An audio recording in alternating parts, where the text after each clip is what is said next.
You may ask, why is it highly illogical? Well, I don't really read that fast, and I never really read for a whole day. I'm normally quite a sort of drop in, drop out reader, so I'll read like for maybe an hour of an evening 3 or 4 times a week. I'm not very structured with my reading, so this probably isn't going to be successful, but we're going to give it a go anyway. The reason why I'm doing this is because I'm a nerd. If you're watching this, you're a nerd, and I just thought it would be a bit fun, and like it's Star Trek Day on the 8th of September, which is when this is going up, to try and rake in all of those views. So shall we get into it?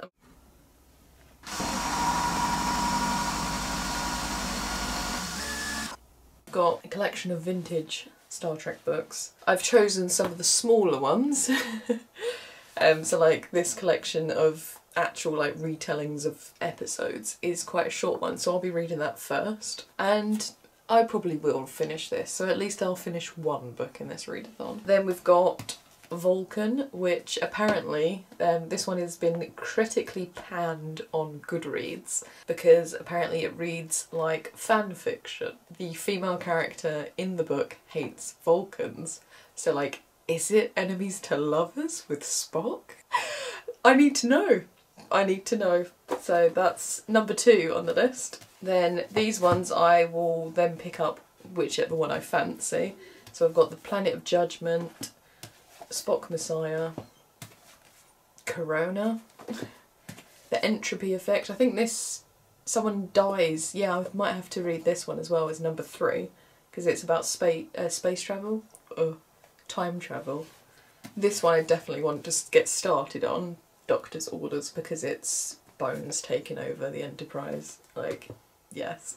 The little crotchety bastard that he is. And then Bloodthirst, so this is like vampires. So I feel like it's going to be horror vibes. Yes, please. So, I'm going to get started with this one. So this is Star Trek 3, adapted by James Blish. So this is a collection of short stories that retell events from episodes. And the reason why I want to start with this is because the first short story is The Trouble with Tribbles. Yeah, so I'm just going to get started, and this will now like just do a time lapse, I guess. I've also got coffee to get me going in this rather cheesy mug.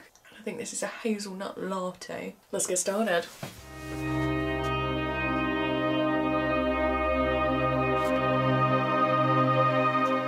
I can't be the only one that, because I've literally been almost religiously watching Star Trek, that the word censors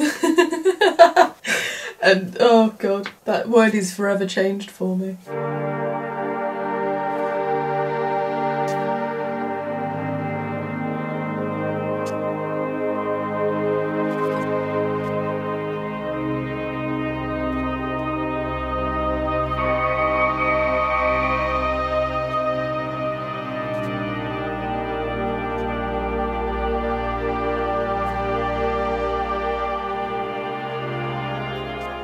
Just finished The Trouble with Tribbles. It's just amusing, isn't it? I think so far that's been one of my favourite episodes in the show because it's just absolutely ridiculous, and the scene where they all pile out continuously. Oh dear, love it. So I'm going to continue reading this book and I will check in with you later. Oh, I always hate it when they have a go at Spock for not feeling. Like this part where I'm reading The Last Gunfight, so like Chekhov gets shot in it and everyone starts having a go at Spock because he says he knows how they feel, or I understand the feeling, and they all kind of jump on him and be like, oh, you don't understand emotions, and then Spock's like, I miss him as well, and then they're like, oh actually we really don't realise how much he actually feels. Like, Spock's a cutie. But yeah, it really annoys me when they're horrible to him. It's just like, leave him alone, goddammit.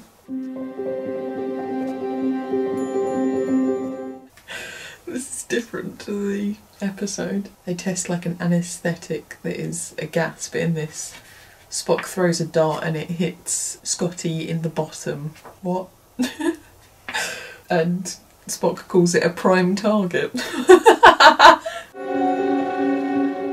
Love the Vulcanian mind meld, like your mind to my mind, your thoughts to my thoughts. And then when he does it with Kirk, it's my heart to your heart, Oh, besties. Ouch, I keep hitting my elbow on the radiator. Is this what they call Captain Kirk's fighting style? Advanced space age karate techniques!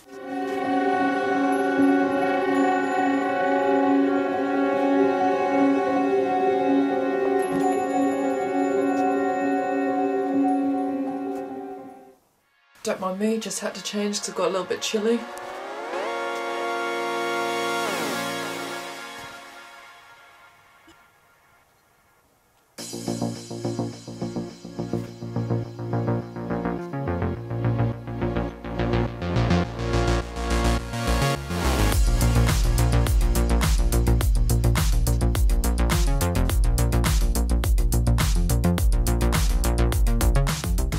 Currently on Assignment Earth, which I've seen the episode, and I read somewhere that it was supposed to be like a backdoor pilot for a new series about a secret agent and a cat going around doing things. So the episode was very much focused on that character, and the Enterprise crew kind of took a backseat to it. And like, man, I totally would watch that show because cats obviously are cute, and it almost had like a Doctor Who feel to it, and like espionage and stuff like that.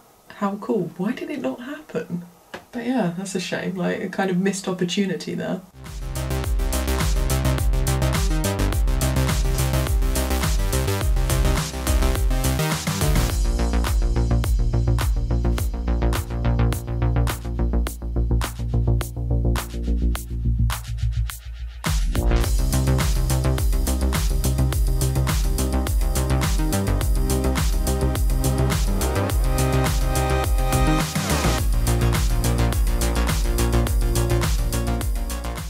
Okay, I'm now on page 66. I've got Mirror Mirror, Friday's Child and A Mock Time left to read, and then I'm done with book number 1, which I'm surprised at, and it's only 11:30 AM. Who is she? Reading like fire. Well, I need to refresh myself, so I'm going to go and get a glass of water, maybe another cup of coffee, and get back to reading, and I'll let you know how I get on soon. Book 1 has been a most satisfactory read. Let's move on to book number 2. Vulcan by Kathleen Sky. At present, the blurb of the book makes this appear to be a most illogical premise, but at present there is insufficient data, so I must read to find out more. Let's get to it. Already, when you open the book, this passage, the authors would like to acknowledge the assistance of Dorothy Fontana in clarifying the facts about Vulcan's sexual abilities and her attempts to lay rest the myth that Vulcans mate only once every 7 years. Hello. Some time has passed. I had to go outside and check my car because it's got an MOT tomorrow. Most irritating. So wish me what you humans call luck. I'm really bad at pretending to be Spock because I just keep finding myself mildly amusing. So I am, for real this time, about to begin Vulcan by Kathleen Sky. So let's get to it.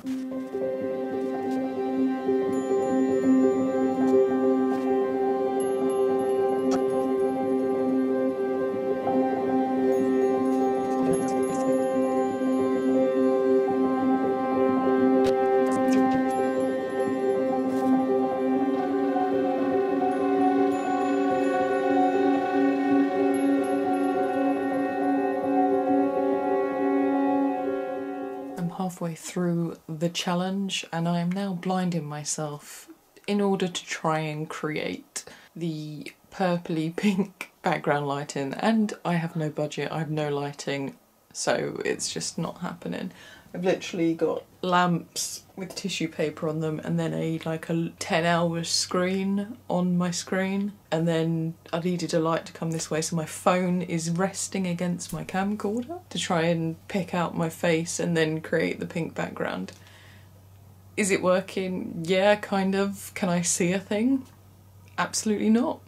Let me update you where I am in Vulcan. I am on chapter 7 and not much has happened other than McCoy be a pervert and this woman just spouting hatred for Vulcans and just being a total dick about it.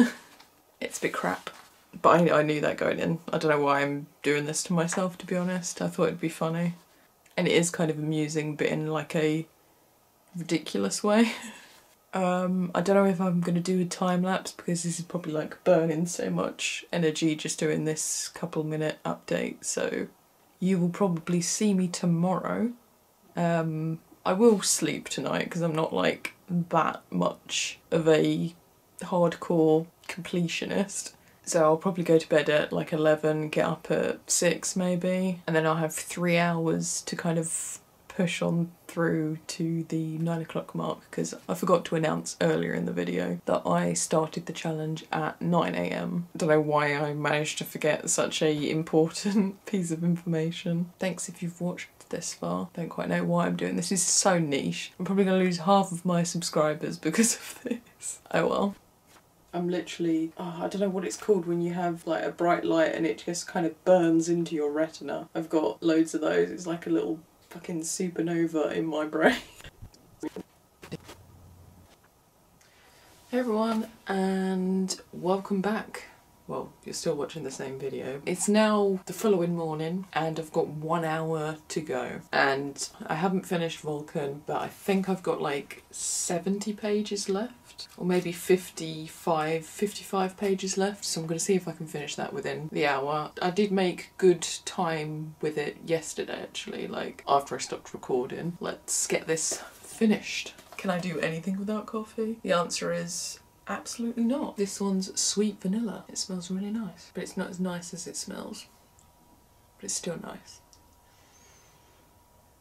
Yeah, so far they've actually gone to the planet they're investigating and of course chaos has happened. The rest of the crew have died so that the Dr. Tremaine, the woman that hates Vulcans, is of course left alone with a Vulcan. Spock is the only other survivor. McCoy is deeply in love with this woman for some reason, even though she's a bigot, she's racist, she's quite annoying. All she does is complain. I mean, I suppose he does always complain as well. Maybe they're a match made in heaven. Are the characters in character? Sometimes it's a bit questionable.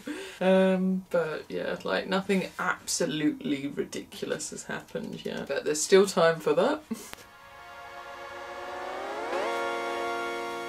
What is the obsession with this Sigmund thing? Like, it's obviously named after Freud, and I love, like, in this, Spock refers to Freudian psychology being a dark age in psychology because, like, it's been kind of denounced in modern times, but just the fact that there's this device named after this man that kind of, yeah, I don't know, who knows. Is it an anachronism? But like reverse, because like you get anachronisms, like for example the music in Marie Antoinette by Sofia Coppola, anachronistic, but can you get anachronisms the other way when you're setting something in the future and it kind of doesn't check out? I don't know, let me know. Or what is it called if it's like that?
that's the end. I got to page 152 out of 175.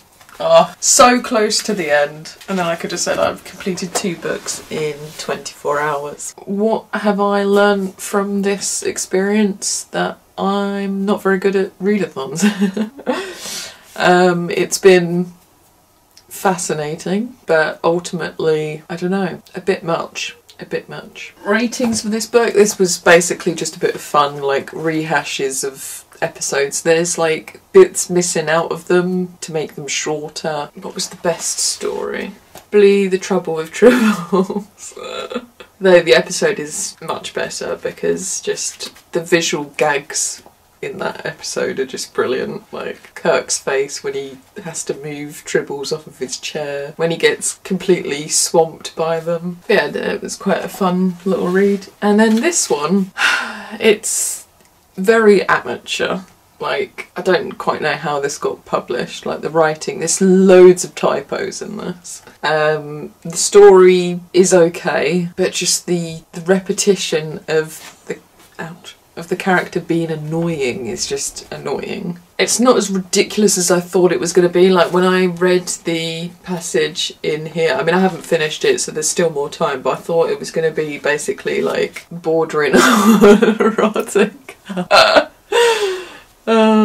But at least that hasn't happened. But some of the characters don't act the way they do in So Liberties Have Been Taken. That's all I've got to say. So, thank you for watching. I don't really know how to end this because it's just like, was I successful? Kind of not really. I mean, I could turn this into a 48-hour readathon and then end at 9 AM or 11 minutes past 9 is when I started yesterday. Like, talk about being a bit disorganised. So we could always turn this into a 48-hour, but no, I'm done. Thank you for watching. Hope you enjoyed the silly sort of, I don't know, hijinks of this readathon. And I will see you again soon. Bye-bye. Oh, before you go, please like, subscribe, and do all of that great stuff. Kate out. Energize.